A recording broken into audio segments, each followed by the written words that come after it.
aún, y deberíamos estar caminando hacia un escenario de transformación. Entonces, pero no es real, no es viable en este momento, ahora, ¿no es cierto? Pero digamos el ahora es más lograr al menos la resiliencia para sobrevivir. Entonces, en esa lógica, la capacidad de manejar la incertidumbre y el cambio nos va a permitir la flexibilidad y la diversidad. Hay una necesidad de flexibilidad a nivel individual, organizacional y sistémico. Si estamos en una ciudad que no va a llover, a nivel individual tendríamos que tener atrapanieblas en el edificio, o generar sistemas de ahorro de agua, o buscar formas de individualmente resolver nuestro problema de energía. Tener un tanque, no sé, de terma solar, poner paneles fotovoltaicos y comenzar a apuntar a nuestra ¿no es cierto?, autosostenimiento. A nivel individual, ¿qué podemos hacer? A nivel barrial, ¿qué podemos hacer para que haya luz en las calles? Comienza a pensarse diferente los sistemas. A nivel organizativo también, y por supuesto sistémico. O sea, el enfoque ecosistémico, que no voy a entrar a tallar porque estoy segura que Dora lo va a desarrollar, nos lleva justamente a esta mirada holística, integradora, abarcativa, donde todos los elementos tienen que ver entre sí. Entonces, un enfoque sistémico donde cada nivel es capaz de responder a circunstancias impredecibles de cambio. Al contrario, apoyarse en sistemas de control rígidos que buscan la estabilidad tienden a erosionar y facilitar el colapso de los sistemas socioeconómicos. O sea, esa incapacidad de reconocer el proceso de cambio en el que nos encontramos nos puede llevar al colapso. Entonces, para eso, la flexibilidad, la descentralización e instituciones autónomas capaces de decidir por sí mismas, ¿no?, incrementan la resiliencia. Si estoy viendo que el río está subiendo de nivel y no tengo capacidad de decisión para hacer algo, ¿no?, ¿cómo voy a poder reaccionar cuando se supone que el río no debería subir de nivel? Y nadie está preparado para eso, pero hay una institución ahí, ¿qué hace? ¿Qué hace ese municipio distrital? ¿Qué hace esa comisaría? ¿Qué hacen esos bomberos? ¿Son capaces de reaccionar o no? Ahora, normalmente, si hay instituciones descentralizadas, potentes y capaces, pueden actuar más rápidamente y se supone que son más capaces para responder a las necesidades y sugerencias locales. Y por lo tanto, los procesos participativos de nivel micro se vuelven urgentes, necesarios de establecerse nuevamente.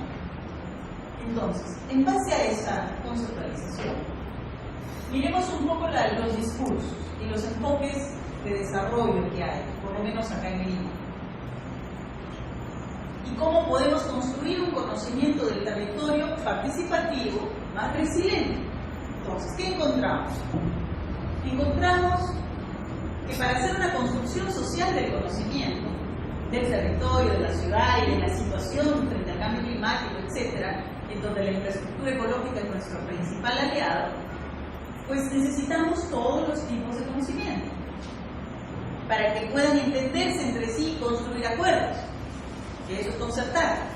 Entonces, el conocimiento técnico, experto, tácito, comunitario, todo conocimiento es válido y es importante y tiene que ser incorporado. O sea, no podemos hacer más, ¿no es cierto?, propuestas, y espero que ustedes tampoco las hagan en sus trabajos, en donde no establezcamos estos tipos de conocimiento, qué piensa cada quien, y los incorporemos en el proceso de análisis y en el proceso de formulación de la propuesta. Cada uno de estos tipos de conocimiento tiene que estar incorporados. Y eso significa concertar también distintos enfoques, por ejemplo, sobre el agua, que yo, por lo menos a partir de entrevistas y todo el trabajo con LIWA, he ido identificando. Por ejemplo, hay un buen grupo de personas que piensan que el agua es una mercancía. Ayer mismo me decían, no, pero es un bien privado, que tiene un valor de mercado, ¿no? Tiene precio. Entonces, ¿tiene precio el agua que le damos a las aves? ¿Quién paga el agua que las aves tienen que beber? ¿Quién paga el agua que necesitan estos espacios de biodiversidad en las unidades ecológicas? Los cactus, las cactáceas, ¿quién paga por esa agua? O sea, el agua es una mercancía y hay una mirada muy fuerte de personas que piensan que si no hay alguien que pague, entonces no tiene derecho. Ojo, es cierto.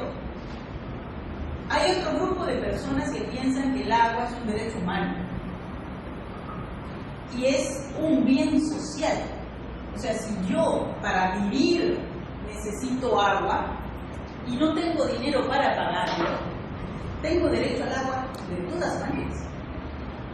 Es un mínimo derecho elemental el agua para los seres humanos y todos los seres vivos en realidad. Y se concentran en trabajar, ¿no es cierto?, en el tema de la justicia social respecto al agua, en donde por lo menos exista un mínimo flat de metros cúbicos que todos tengan derecho, ¿no es cierto? En Durban, por ejemplo, a todos les dan de regalo 20 cubos de agua al mes. ¿Dónde? Durban, Sudáfrica. Mínimo. Simplemente porque existo y soy sudafricano, tengo derecho a mis 20 cubos y no tengo que agarrar de plata en mi bolsillo para pagar por ello. No. Todos tienen derecho. Y el Estado se los da y va con camiones cisterna y se los pone en la casa. Entonces, hay un mínimo elemental. Es más, Naciones Unidas ha reconocido el derecho al acceso al agua. La Constitución peruana no lo hace. Carlos no está, es uno de los que más ha movido para que se cambie esto en el país. Hay otros que piensan que el agua es un bien sociocultural y ecológico. Es decir, el agua es es un elemento natural, por supuesto, pero que tienen derecho todos los seres vivos. Y así como hay incluso esta lógica del agua como bien económico, mercancía, como derecho humano, también hay quienes dicen que es un recurso natural finito, que se acaba, que se nos está acabando, y en especial acá en Lima. Toda la parafernalia de inversiones para poder tener agua. Y que además este grupo de personas lo mira como un enfoque profundo, holístico, no sé, con esta lógica de la Pachamama, de los bienes comunes, ¿no? Hay hasta un culto al agua, y donde todos los seres vivos tienen derecho por igual. No solamente los, ¿no es cierto?, seres humanos, también los seres vivos, los ecosistemas. Por eso se habla del balance hidrológico, incluyendo el balance ecológico, o sea, el agua para la naturaleza. Si no, ¿cómo vamos a tener todas esas unidades ecológicas? Ya le están agarrando el tubo, ¿no es cierto?, arriba de Santa Eulalia, se lo van a meter el agua con un tubo y para darse a San Juan del Brigado. Y van a atravesar todas esas montañas tutelares que nos hablaba Rodrigo ayer. ¿Las van a dejar sin agua? ¿O les van a dar agua? ¿Cómo vamos a ver? O sea, ¿quién tiene más derecho a agua? ¿Cómo se hace el balance entre los derechos de todos, incluidos los ecosistemas? Y hay este grupo de personas que son generalmente vinculadas a comunidades campesinas que tienen una mirada completamente diferente respecto al agua. Entonces, si les van a dar agua en un reservorio, para ellos igual es un insulto, porque tiene que ser hecho con sus propios procesos naturales. Y aquí yo me acuerdo mucho de las comunidades defendiendo, los ronderos defendiendo las lagunas allá en Cajamarca. O sea, son los guardianes del agua. Fíjense, o sea, y allí no hay cómo que les expliques, no, que el oro es una mercancía. Nada, es su vida, es su mundo. Entonces, ¿cómo se hace un balance entre esas distintas miradas?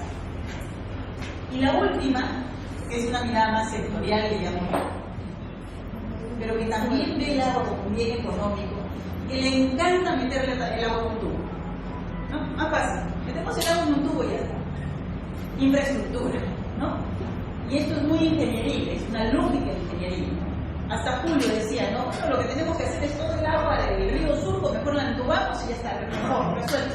El canal, el parque, ¡pum! ¡Chao! Entubo el río Surco, se acabó, ¿no? O sea, la lógica es otra. Hay incluso propuestas de entubar el río Rímac, canalizarlo, meterlo, ¿no? O sea, ¿qué está haciendo el Parque Biorrímac? Que lo está, ¿no?, controlando, metiendo a la naturaleza dentro de estructuras y después se va a desbordar, ya lo sabemos otra vez. Entonces, pero ¿cómo se hace para balancear estas miradas y estos enfoques y estas lógicas diferentes en medio de todo lo que estamos pasando?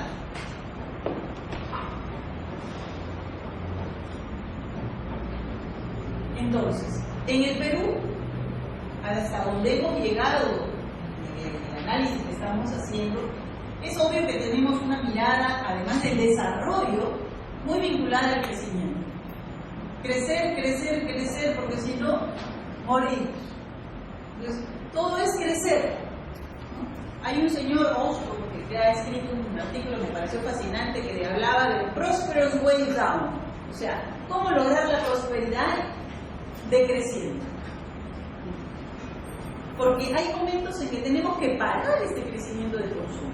¿Cómo hacemos para tener una lógica de desarrollo y prosperidad sin necesariamente tener que consumir más y crecer más? O sea, toda la lógica es crecer, que el PBI crezca, que la ciudad crezca, ¿y qué pasa si la ciudad no crece?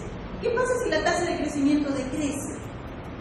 Hay un país entero en América Latina que tiene una tasa de crecimiento negativa, Uruguay. Hay distritos en Lima que tienen tasa de crecimiento negativa, no crecen, y eso no quiere decir que no se desarrolle. Pero tenemos esta, ¿no?, mirada y esta angustia incluso de que si no crece el PBI morimos. La otra, a nivel macro regional, bueno, ayer es obvio, ¿no? El rol de CEDAPAL es un rol, poner los tubos, poner la conexión, o sea, y tampoco no es que esté criticando a nadie, ¿no? Pero tiene una mirada sectorial. Es el agua y es el saneamiento, nos están dando, nos están dando el tubo, nos están dando el caño, o sea, sale el agua, o sea, tiene que funcionar todo eso. O sea, no estoy criticando ninguna mirada, necesitamos ingenieros que hagan estas cosas. Y está acompañada, por supuesto, de esta mirada de crecimiento que la tiene el gobierno nacional. Son una empresa estatal que los guía con AFE del Ministerio de Economía y Finanzas, ¿no? Entonces, ahí está también la Autoridad Nacional del Agua, desde mi punto de vista, y que están en esta mirada sectorial, nuevamente, no integrada, del manejo de la gestión de la relación.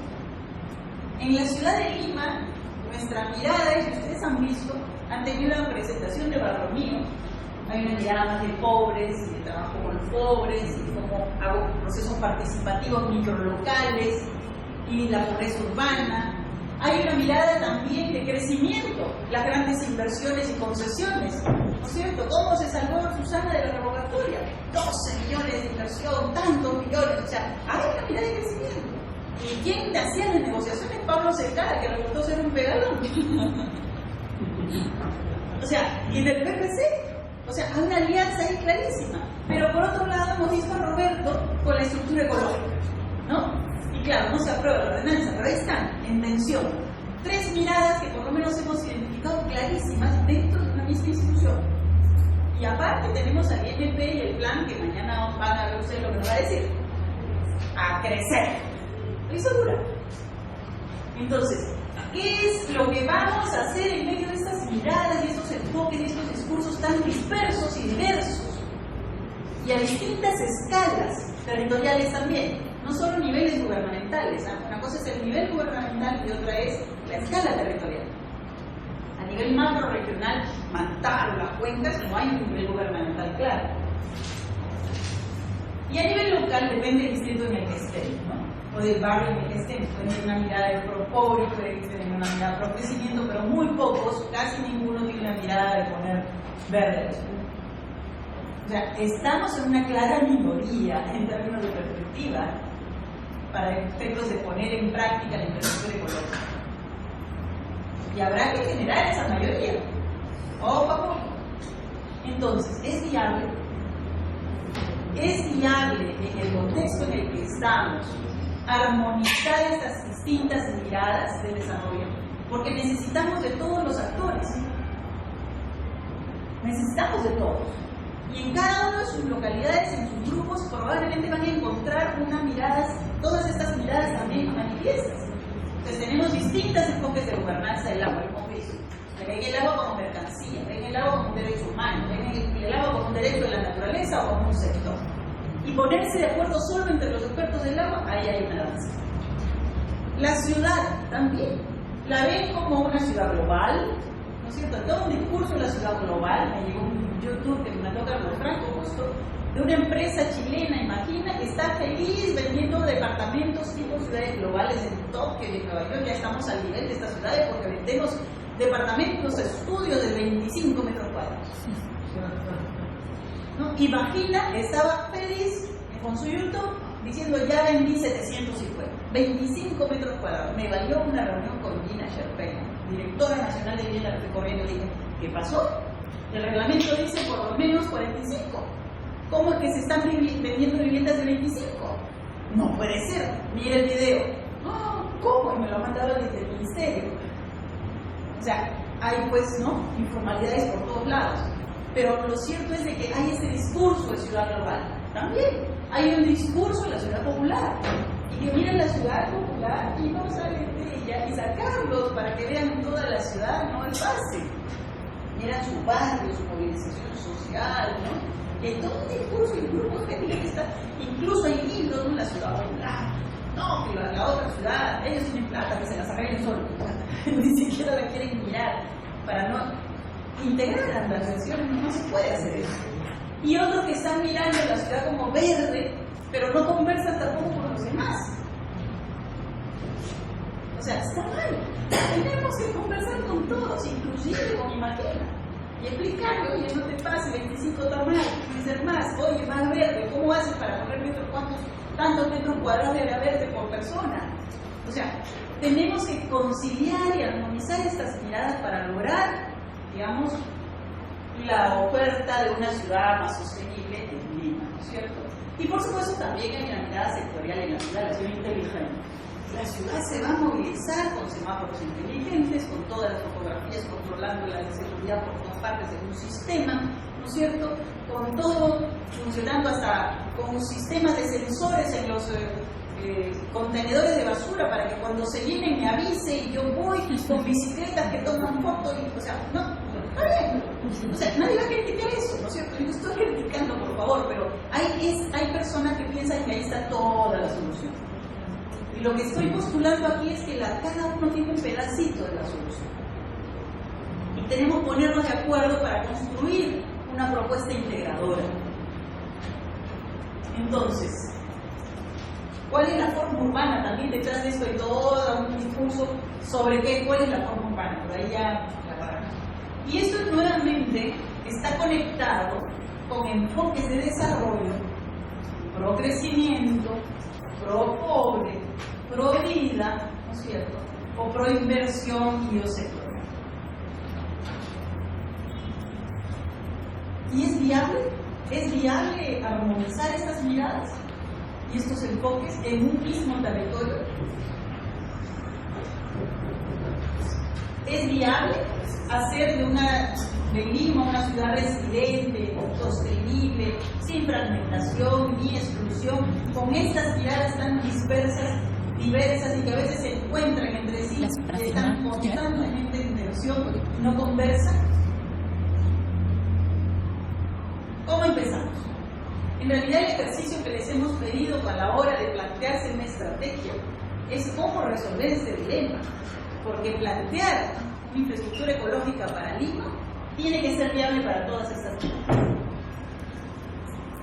Tiene que ser abrazada, recogida y manejada a través de cada una de estas miradas. Aquel que piensa que la ciudad es solamente popular y el barrio, solo eso existe, ganarlo a que también el verde importa. No voy a mencionar el ejemplo que una vez fuimos con todos los maestristas del DPU al municipio de Lima. Y un experto viviendiza en su época, ciudad popular, y nos muestra una foto de la loma de no sé dónde con el barrio popular y dijo, el problema aquí no es el agua, el problema aquí no es la loma, el problema es la gente que está acá y que tiene tuberculosis y que tiene asma y se está muriendo por eso. Entonces yo levanto la mano, todos en silencio, frente a la maestría de sostenibilidad urbana del DPU, todos juntos, 30 chicos y los 5 profesores del DPU. Todos así nos quedamos en silencio y digo, disculpa, el asma, la tuberculosis es el resultado de la humedad, ¿no? Claro, las lomas generan humedad y se están enfermando. ¿Y la humedad no es agua? O sea, el agua que está en el aire está generando un problema. Hay una dislocación en la relación del territorio con la gente relacionada a un recurso natural llamado agua. No, pero eso no es agua. Carcajada, general. Eso fue carcajada, porque no estaba mirando el ciclo hidrológico completo. Pensaba que el agua solo es la que sale del fuego. Detrás de su mirada pro pobre había una mirada sectorial. Y bueno, todos salimos conscientes de que era un personaje en el tema de la vivienda, pero obsoleto actualmente en los temas de la ciudad. Porque si no puedes mirar la relación que hay entre la humedad y la enfermedad de los pobres, y que si manejas esta relación bien, puedes curar a estas personas también, o evitar que se enfermen, mejor dicho. O sea, ya estamos perdidos. Entonces, aquel que no tenga esta mirada holística, integradora, de ver los recursos naturales, de ver los recursos en su mirada completa, nos va a llevar siempre a que una parte de los problemas se resuelve, pero que tenemos otro, ¿no? Una parte del asunto y generamos otro en el trayecto. Los efectos inesperados, ¿no? Entonces, la hipótesis aquí detrás es obviamente armonizar esos temas y generar miradas más articuladas. Entonces, ¿cómo reconciliar? ¿Cómo concertar bajo la tensión de enfoques tan diferentes? Y que además cada uno cree que tiene su propia verdad. Lo menos que quiero que ocurra acá es que todos salgan pensando que tenemos la verdad y infraestructura ecológica. No, por favor. No, no caigamos en eso. Tenemos que ir conectándonos con los demás, al contrario, infiltrarnos, meternos y comenzar a, oye, pero fíjate, y esto y lo otro, y aquí le falta el verde, el agua, ¿no? Comenzar a introducir nuestras ideas, más bien al contrario, en los sistemas actuales de gobernanza, de gestión del territorio, de gestión de la ciudad. Y no generar un paralelo aparte, porque no vamos fritos, estamos en minería absoluta. Y de esa manera ir construyendo poco a poco los consensos, los acuerdos, poco a poco, que lleven a cambios duraderos. O sea, ¿cómo hacemos para demostrarle, ¿no es cierto?, a un inmobiliario que ponerle 8 metros cuadrados de área verde por persona a su nuevo proyecto inmobiliario le va a dar más plata? Porque le quiere plata y nosotros queremos verlo. Y la gente también. ¿Cómo hacemos? ¿Cómo hacemos que eso sea negocio? Que no cueste mucho, que realmente... O sea, ¿cómo combinamos los intereses de cada uno de estos tipos de actores? ¿Cómo demostramos a las inmobiliarias y a las constructoras que seguir apostando por la microvivienda es un fracaso rotundo y probablemente van a ir a la quiebra? Como ya han ido a la quiebra las empresas constructoras de México, 2 millones de personas han abandonado casas completas, microviviendas, y han entregado la llave y se han ido. Chao, no la quiero, no la pago. Bancos quebrando, constructoras quebrando. Chile, que están demoliendo sus microviviendas, las demuelen completas, los barrios enteros, ni 15 años, porque la gente no quiere vivir ahí. Ahí está.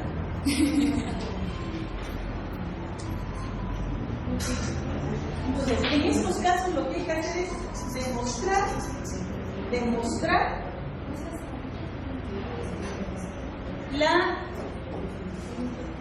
las bondades de la propuesta para todos, para que mientras menos resistencia nos den, más fácil puede entrar la propuesta. Entonces hay que demostrar que sí les conviene, y le conviene a la naturaleza, por supuesto.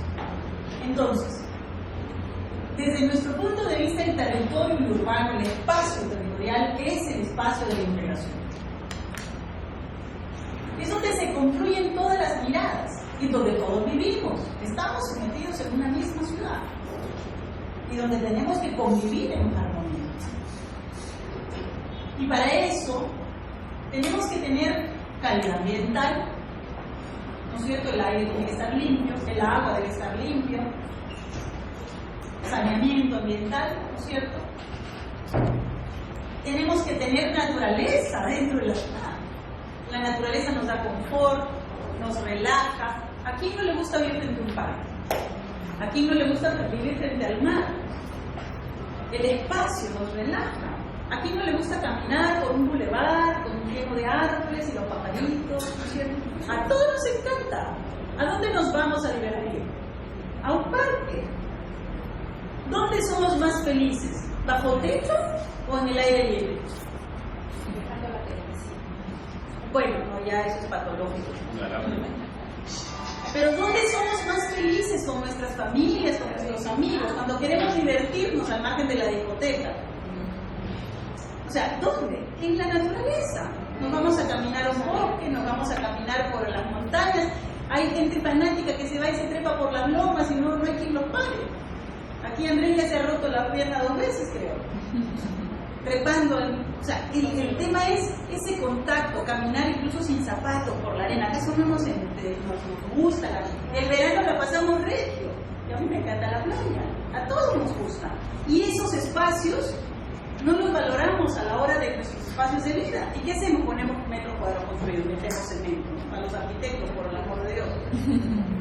O sea, el tema es la naturaleza dentro y alrededor de la ciudad, es todo lo que estamos hablando de la naturaleza, ¿no es cierto? Y por supuesto, la ciudad como parte de un ecosistema mayor, el ecosistema urbano. Entonces, en todo este grupo de personas que vivimos y con estas miradas tan diferentes, el enfoque del agua, del enfoque de la ciudad, del desarrollo, cómo ponernos de acuerdo para todos tener una misma visión de ciudad, o una visión de ciudad que tenga ese componente verde y de sostenibilidad. Y entonces una de las cosas que tenemos que hacer es aceptar que hay varios tipos de actores, humanos y no humanos. A veces pongo en los talleres y les digo, bueno, ya, acá está, en esta silla, aquí está el río. ¿Qué diría el río? ¿Cómo participaría el río en esta discusión? ¿Qué diría la playa? ¿Qué diría la gaviota? Todos esos animales y especies que nos han enlistado ayer, ¿qué dirían ellos de lo que ustedes están planteando? Cuida, déjame vivir en paz, quiero también comer. O sea, yo a veces voy a los parques zonales, ¿no? Y entro y están con todos esos parlantes y de música, ¿no? Las aves se van volando, pues. ¿Y qué es lo que uno quiere escuchar en un parque? ¿Música chicha o el pajarito cantando? La música chicha la usas en la casa, ¿no? O sea, para eso tienes, digamos, otros espacios. En un parque quieres escuchar el sonido del viento, quieres escuchar a las aves, quieres ver pasar un animalito tranquilo sin que salga corriendo disparado, asustado de ti. Quieres salir a la paz. Quieres paz, quieres armonía, quieres hacer yoga, tai chi, otras cosas. Entonces, ¿cuál es la lógica recreativa, ¿no es cierto?, vinculada a nuestra relación con todos los seres vivos? A ellos también los tenemos que involucrar. Por ejemplo, ahora en Miraflores, si se fijan bien por los cables, hay una cantidad de ardillas fascinante. Y pasan por los cables, ya los árboles ya no son los cables, el cableado, ¿no? Entonces uno se encuentra con ardillas por todas partes. O lo que ha pasado en el parque de Kennedy, ¿no? Habían problemas de ratas, hicieron una desratización. Bien inteligente, ¿no? Y claro, las ratas se corrieron y salieron por los retretes de las casas. Eso fue fascinante. Las casas de primer piso, todo el mundo salía gritando y eran unos animalazos de este tamaño, ¿no? Por el retrete, plan, plum, la desratización un fracaso. Entonces dijeron, ya bueno, no funciona. Gatos. Claro. ¿Cuál es el predador de la rata? El gato. Vengan gatos. Y hasta el cura en la parroquia decía, vengan los gatos. Y claro, vengan los gatos y llenaron de gatos. Y ahora están por favor adopten los gatos. Ya no me traigan más gatos. Y están esterilizando los gatos. Se les pasó la mano. Porque los gatos se comió la rata, se comió la paloma, se comió los... O sea, y a las ardillas todos se están comiendo. Y están bien gorditos. Entonces, otros seres vivos que conviven con nosotros y que tenemos que regular y también dejarlos vivir, pero también que dejen vivir a otros. ¿Cómo hacemos, no? Todos esos elementos de tener el agua limpia, todo eso ya lo tenemos. Tenemos los estándares de calidad de agua, tenemos los estándares de calidad del aire. Incluso hay estándares de ruido. O sea, entren a la página del MINAM, busquen estándares, ahí están. ¿No? Ya hay un montón. Tenemos también esta concepción de infraestructura ecológica y de áreas verdes, actores no humanos que puedan haber, otros seres vivos. Pero tenemos que encontrar la manera de manejar sosteniblemente estas interacciones con estos distintos enfoques en la ciudad y en el territorio, en donde la ciudad no es solamente el espacio físico que habita la ciudad, sino también el entorno del cual se nutre. Y hemos estado toda la semana en esa, dándole cuáles instrumentos existen. Eso es una construcción social del conocimiento territorial. Se está dando ya. Y el territorio es muy complejo, ya lo hemos visto. En el territorio lo que tenemos son componentes físicos, que es el cielo infinito, ¿no es cierto? El aire, la luz, el calor, la radiación. En Arequipa es importantísimo el tema de la radiación, el tema de la radiación solar ya está cada vez más fuerte, cáncer a la piel, y por supuesto también nos puede servir para los paneles fotovoltaicos. Evaporación, los componentes más creados por el ser humano, ¿no? Lo que nosotros construimos sobre el suelo, los componentes bióticos, flora, fauna, microorganismos, y los abióticos, el agua, el mar, la tierra, los fósiles. Todo eso es el territorio. Eso es el territorio. Todo eso son los componentes territoriales. Y a veces nos concentramos solo en él. Y no nos damos cuenta de todo lo demás que está en un mismo territorio. Por eso es que digo, el espacio de integración temática, el espacio de concertación de enfoques de desarrollo, es el territorio en la ciudad, que también es un territorio humano. Pero que además este territorio es un sistema cerrado infinito. Nos podemos quedar sin agua, nos podemos quedar sin flora, y sin flora no hay vegetales, no hay comida. Nos podemos quedar sin fauna, y sin fauna no hay comida tampoco, para los que no somos vegetarianos. Hablar de los recursos naturales es hablar de los sistemas de vida. Flora, fauna, comida, agua. ¿Cuánto tiempo podemos vivir sin agua? Vida. Nos morimos sin el agua. Aire. Minutos. Si no respiramos aire limpio, nos morimos. Entonces estamos hablando de un sistema de vida. Según la Constitución del Perú, el territorio es el espacio geográfico que comprende el suelo, el subsuelo, el dominio marítimo e insular y el espacio aéreo que lo cubre. Fíjense, es una perfecta definición. Acabo de mostrarles la definición científica y está la definición política. Ese es el territorio. Artículo 54 de la Constitución. La de Fujimori, esa, la nuestra. La nuestra. Ahora, ¿qué significa esto? Que los términos tierra, definidos en la Constitución Política para Uso Agrario, así como suelo, definido en la Ley Orgánica de Municipalidades para Usos Urbanos, y la legislación de municipalidades y la legislación ambiental como recurso natural suelo, y subsuelo, definido en la legislación minera, aire y agua, todos son parte del territorio. ¿Sí? Todo. Entonces, nuestra legislación sectorializada, el agua lo ve la Autoridad Nacional del Agua, la tierra lo ve el Ministerio de Agricultura, el suelo urbano lo ven las municipalidades, el Ministerio de Vivienda, el suelo como recurso natural, suelo, lo ve el Ministerio del Ambiente, el aire, si es Ministerio de Transporte, para usar el aire para volar o usar espacios de lanzamiento de radiaciones, es Transportes y Comunicaciones, si no, es calidad del aire, ambiente, ministerio.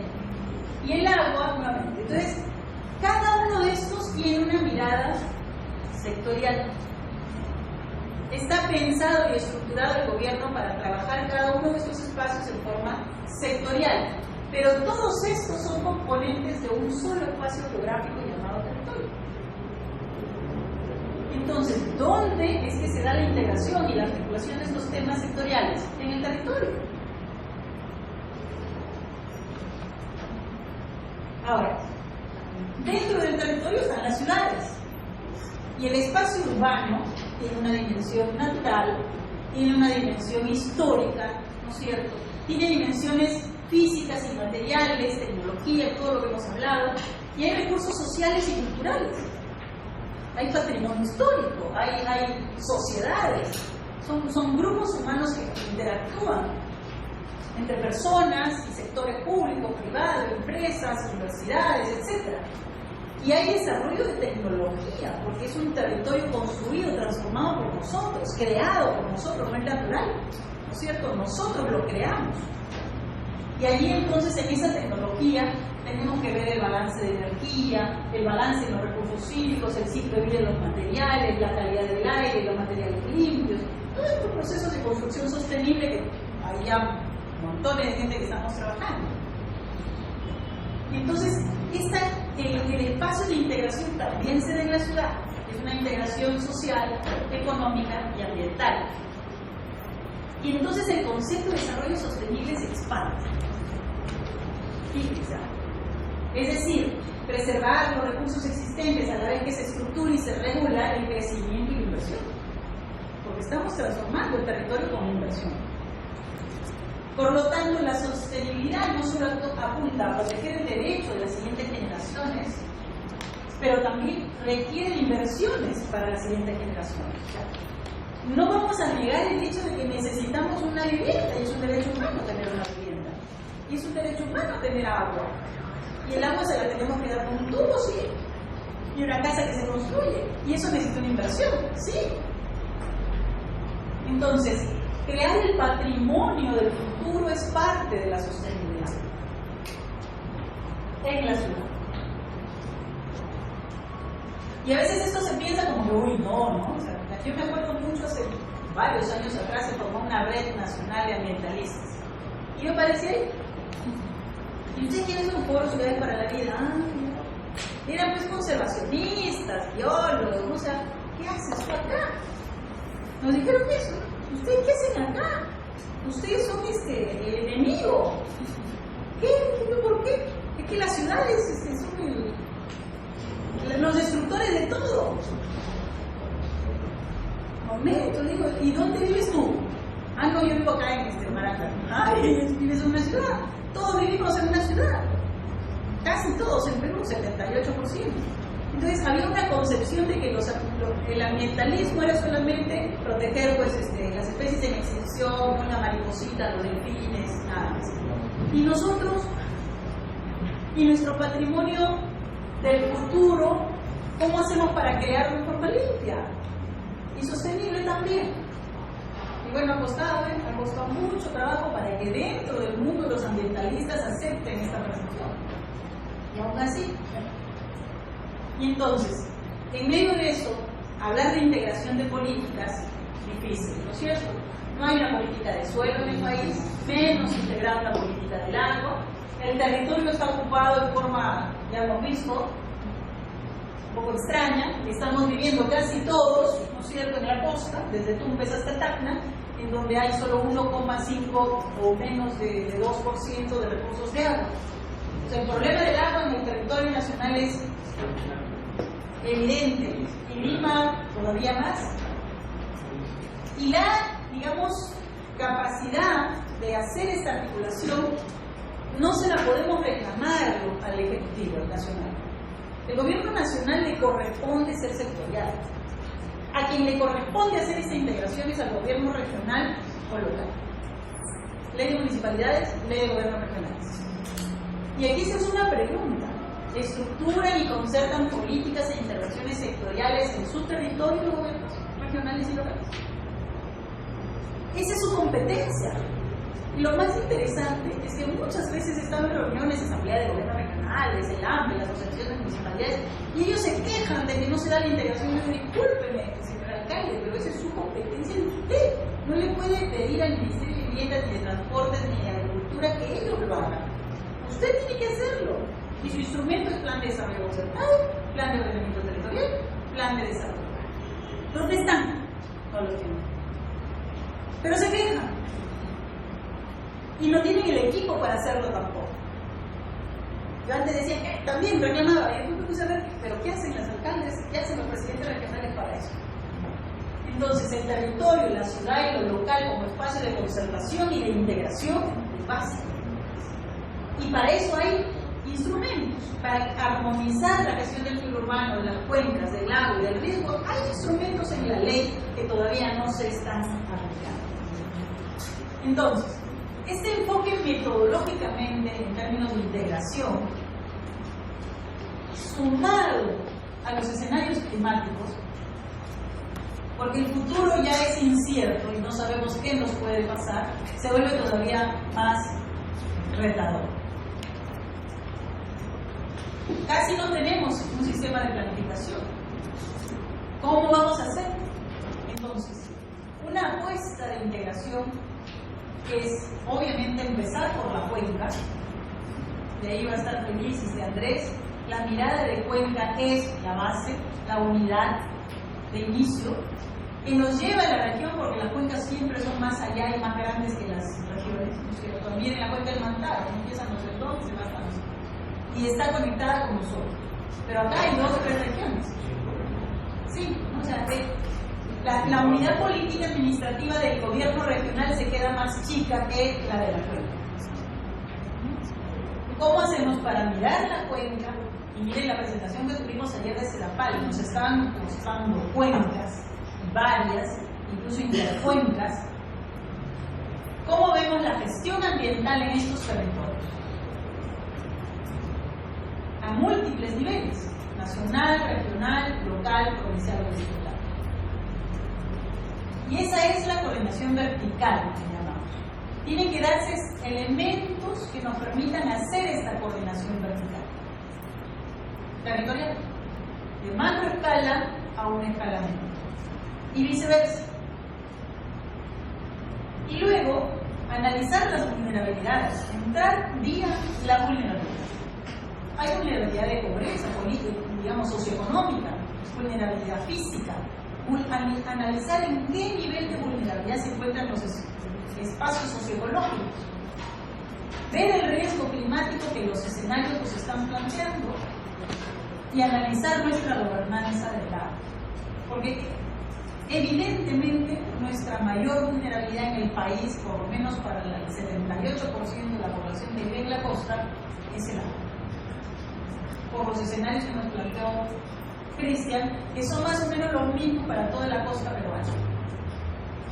Pérdida grave de precipitación o aumento peligroso del calor. Los 2 potenciales momentos. Y lo dice también la Segunda Comunicación Nacional del Mundo. Y esto plasmado en el territorio, como los instrumentos de manejo territorial. Y de la ciudad, por supuesto. La gestión metropolitana en el caso de Lima. Ahora, hacer esta articulación de la gestión del suelo, que es horizontal, distritos, tanto parámetros urbanísticos, ¿no es cierto? Distritos definiendo si se conserva o no se conserva un parque. Distritos decidiendo si se urbaniza o no se urbaniza un área agrícola, Chuquitanta. Distritos que no coordinan entre sí, incluso a lo largo de la cuenca. Coordinación horizontal, coordinación vertical, mirando al centro estas vulnerabilidades y riesgos climáticos. Que nos lleven a una mirada y un análisis multiescalar, la macroregión Lima, la ciudad metropolitana y el barrio. Un desarrollo sostenible con adaptación va a tener que mirar todos estos elementos. Eso sí no es trabajo de su estrategia, por supuesto, es solamente una apuesta metodológica la que se plantea. Para algo que tendría que ser mayor, un análisis mayor.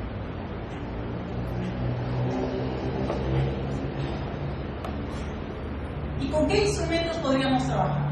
Esto no es lo que está vigente realmente todavía en el país, pero más o menos sigue la pauta de lo que hay. Tenemos los distintos niveles de planificación, nacional, regional, local y provincial. Tenemos todos los instrumentos de desarrollo, que son los planes de desarrollo concertados, locales, provinciales y regionales, y debería haber un plan nacional de desarrollo, porque el plan bicentenario apunta a eso. y los planes territoriales que tendrían que conversar entre sí, en términos de un esquema de estructuración urbana, el plan de desarrollo urbano, el plan de ordenamiento territorial, el plan de manejo de intercuencas y la política nacional. No tenemos eso. En Lima no hay plan de desarrollo urbano, se está haciendo, y lo que hay es un megaproyecto, ¿no? No tenemos planes de manejo de cuencas ni de intercuencas. Recién se ha creado el Consejo de Intercuencas de Rillón, Chillón, Rímac, Turín, y cientos de actores están participando con todo este paquete del que les hablaba. Entonces, ¿cómo llegar a la articulación de estos instrumentos en cada nivel de gobierno? Esto es un sistema de planificación que no tenemos todavía y que lo necesitamos urgentemente. Si tuviéramos la ley de ordenamiento territorial sería fantástico. Esto es parte de una propuesta que hicimos en su momento, ¿no? De Romney nos desarrolló y se quedó en el camino. Con el INAM, cómo lo trabajamos durísimo. Y hay mucho más que podríamos hablar de eso. Pero digamos, esta es una base que está dicha en la ley de gobiernos regionales, que está dicho en la ley de gobiernos municipales, que es competencia de ellos hacer un plan de ordenamiento territorial, pero no está estructurado cómo hacer todavía. Entonces puede ser una creación heroica, ¿no? Cada gobierno regional que plantee su ordenanza. O lo que ha hecho el municipio de Lima, ha hecho un plan de ordenamiento territorial de la cuenca del Chillón y del Turín, y ya está. Ahora, no lo puede aprobar porque no hay la ley.